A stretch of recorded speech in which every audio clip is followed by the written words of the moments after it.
Есма Реджепова.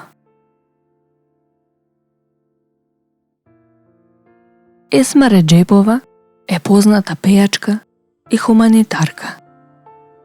Низ текот на својот живот го стекнала епитетот кралица на ромската музика. Реджепова е родена на 8 август 1943 година и е петто од 6 деца на Чанија и Ибраим Реджепови. Живееле во мала кукичка во центарот на Скопје. Таткото Ибраим во бомбардирањето на Скопје во април 1941 година ја изгубил едната нога. Се убедил да ги прехрани 4 ќерки и 2 сина како чистач на чевли. Но бидејќи останал инвалид, некој постојано морал да му ја носи кутијата со бои и четки. Покрај другите браќа и сестри, и малечката Есма станала помошник на татка си. Но наскоро го проширила бизнисот, па им помагала и на другите чистачи на чевли во Скопје. Таа била нивниот главен снабдувач со репроматеријал. Трчала до тогаш единствената работилница за производство на боја за чевли и малин и набавувала за сите. Парите што чистачите ги давале за автобуска карта, таа ги штедела за кино билет, а најчесто во набавки одела пеш. За постарите скопјанки чекала во ред за да им купи млеко, а тие ја давале по некоја паричка, што исто така завршувала во билетарницата на Скопското кино. Ученичката Есма имала бунтовна природа и никогаш не им останувала должна на оние што сакале да ја понижат, нарекувајќи ја погрдно циганка. Никогаш не се срамела од работата, ниту кога сиромаштијата го принудила 9-годишното девојче да чисти скали и да брише прозорци во домовите на имотните скопјани. Имала прекрасен глас, секогаш широка насмевка и ведра природа. Незината мајка никогаш не запеала. Татко и Ибраим пеел, но само за своја душа, зашто пеењето по кафеани го сметал за недостоинствена работа. Неговата 13-годишна ќерка Есма била влюбена во песната, но тој всушност и не знаел дека таа веќе ја пленила публиката со својот глас, пеејќи песна во една театарска представа, и дека добила покана да учествува на меѓуучилишен надпревар на пеење во Сарај. Таткото тоа го дознал еден ден, кога на вратата на Реджепови чукнал познатиот естраден уметник Стево Теодосиевски. Тој дошол да го убеди и да ја дозволи на Есма да настапува со неговиот ансамбл.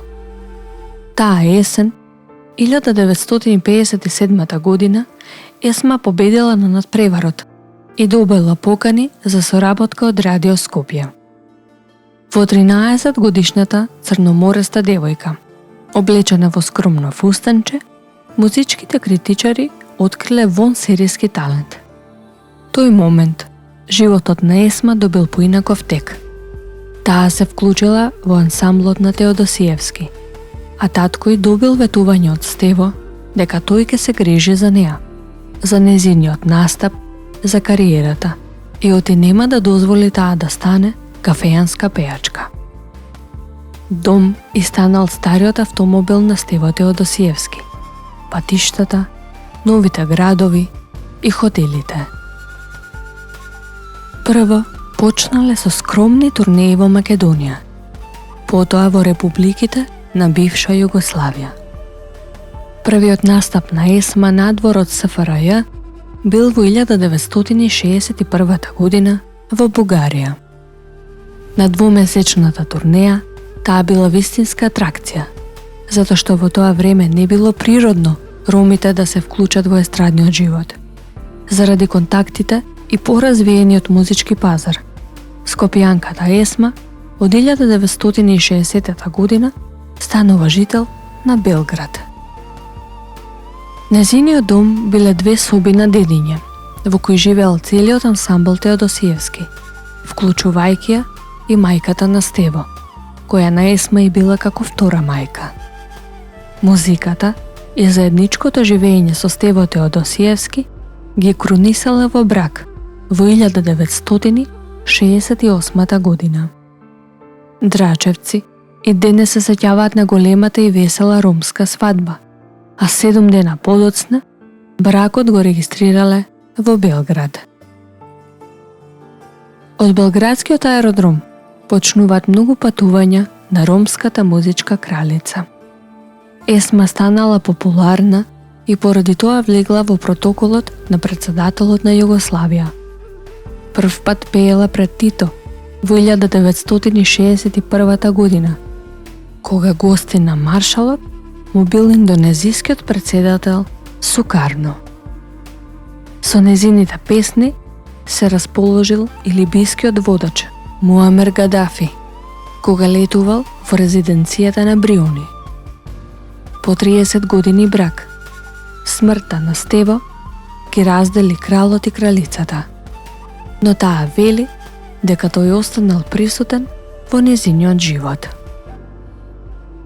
Есма излажала многу народи. Кога пеела во Шпанија, мислеле дека е шпанска ромка. Во Русија пеела со малку поинаков акцент, па публиката помислила дека е од Узбекистан.